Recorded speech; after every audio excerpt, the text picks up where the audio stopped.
வணக்கம். நான் சுபவீர பாண்டியன். அண்ணல் காந்தியடிகளை மகாத்மா என்று கொண்டாடியவர்களும், பிறகு துப்பாக்கியால் சுட்டுக் கொண்டவர்களும் ஒரே கூட்டத்தினர்தான் என்பதை நாடு அறியும்.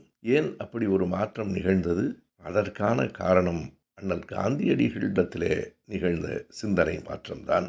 இனிமேல் காந்தியாரை விட்டு வைப்பார்களா என்று தெரியவில்லை என்று 1947 இறுதியிலேயே பெரியார் எழுதினார். பிறகு காந்தியார் கொல்லப்பட்டதற்கு பின்னால் 1951 ஏப்ரல் 12ஆம் நாளிட்ட விடுதலையில் இது பற்றிய ஒரு தெளிவான பார்வையை பெரியார் வெளியிட்டிருக்கிறார். காந்தியார் தொடக்கத்தில் தன்னை ஒரு சனாதன இந்து என்று சொல்லிக் கொண்டார். தீண்டாமைதான் கூடாதே தவிர நான் வர்ணாசிரமத்தில் நம்பிக்கை உடையவன் என்றார். புராண இதிகாசங்களை ஏற்கிறேன் என்றார். அவதாரங்களில் நான் நம்பிக்கை கொண்டிருக்கிறேன் என்றார். பிறகு காந்தியாரின் சிந்தனை போக்கில் பெரிய மாற்றம் ஏற்பட்டது. இந்து மதம் என்பது ஒரு மதம் அல்ல, அது பல்வேறு விதமான மதங்கள், சடங்குகள், வழிபாட்டு முறைகள் ஆகியனவற்றின் தொகுப்பு தான் என்று கூறினார். அது மட்டுமல்லாமல், எனக்கு ராமனும் அல்லாவும் ஒன்றுதான், வேதங்களும் குரானும் ஒன்றுதான் என்று சொன்னார்.